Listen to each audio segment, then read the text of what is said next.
जय हिंद साथियों, आप सभी का एक बार फिर से स्वागत है। आज हम जानने वाले हैं प्राप्ति एवं भुगतान खाता और रोककर वही में अंतर। ये टॉपिक बहुत ज़्यादा इम्पोर्टेंट है, अक्सर 2 नंबर के लिए पूछ लिया जाता है 2 नंबर वाले सवालों में।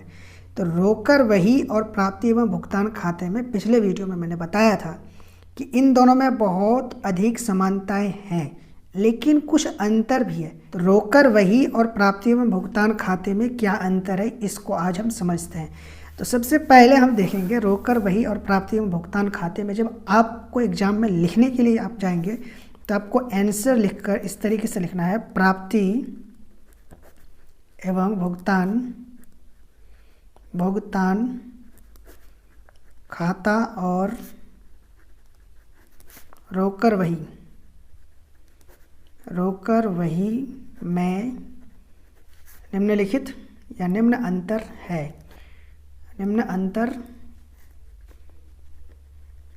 है।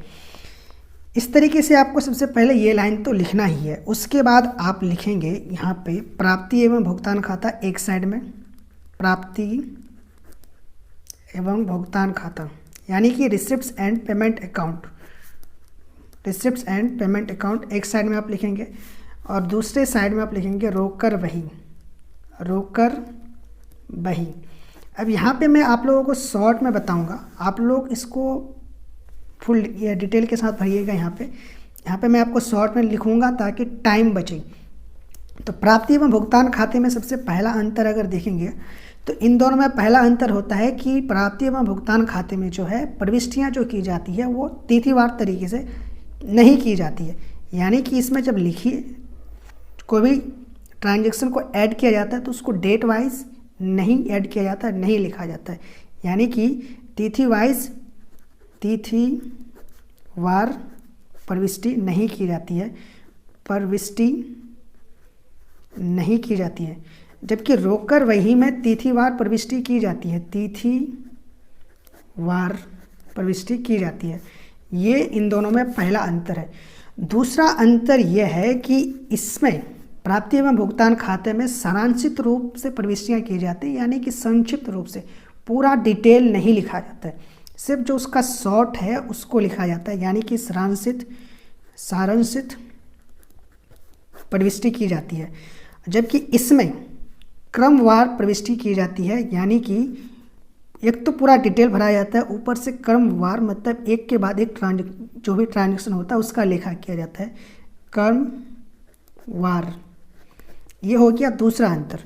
तीसरा अंतर यहाँ पर ये आएगा कि प्राप्ति एवं भुगतान खाते में ये जो है खाता वर्ष के अंत में बनाया जाता है। ये वर्ष के अंत में जब साल खत्म हो जाता है, अंतिम डेट आता है तब बनाया जाता है, साल के अंत में या फिर वर्ष के अंत में बनाया जाता है यह खाता, यानी कि प्राप्ति एवं भुगतान खाता। जबकि रोककर वही दैनिक आधार पर बनाया जाता है, यानी कि हर दिन बनाया जाता है। जो भी दैनिक आधार पर लेन देन होते हैं उनका हर दिन लेखा किया जाता है इस खाते में।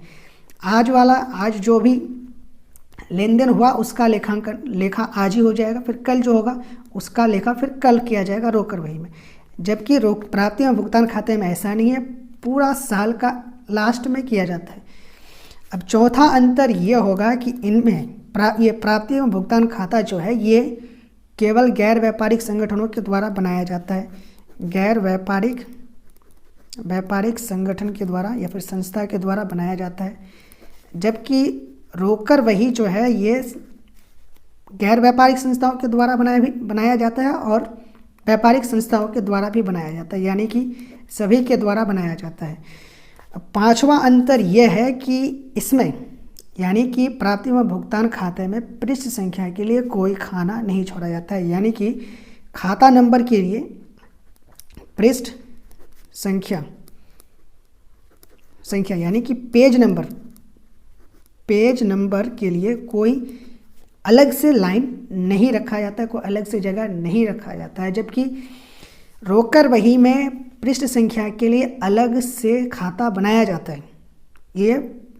इसमें तो अलग से कुछ किया ही नहीं जाता, जबकि इसमें अलग से खाता बनाया जाता है पृष्ठ संख्या के लिए अलग से अलग खाता बनाया जाता है, खाता बनाया जाता है।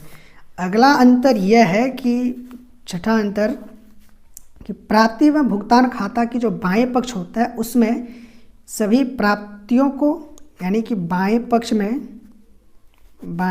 में क्या किया जाता है, प्राप्तियों को लिखा जाता है, यानी कि रिसिप्ट्स को, और दाएं पक्ष में भुगतान यानी कि पेमेंट्स। और जबकि रोकर वही में ऐसा नहीं किया जाता। रोकर वही में ये जो रिसिप्ट्स और पेमेंट जो है ये होता ही नहीं है, उसमें आता है आपका डेबिट और क्रेडिट। तो उसके जो डेबिट बाएं पक्ष में है, बाएं पक्ष में डेबिट लिखा जाता है और दाएं पक्ष में क्रेडिट लिखा जाता है, भाग होता है। तो आई होप कि आप इन 6 के 6 अंतरों को समझ गए होंगे। तो मिलेंगे फिर अगले वीडियो में। आज के लिए इतना ही। जय हिंद।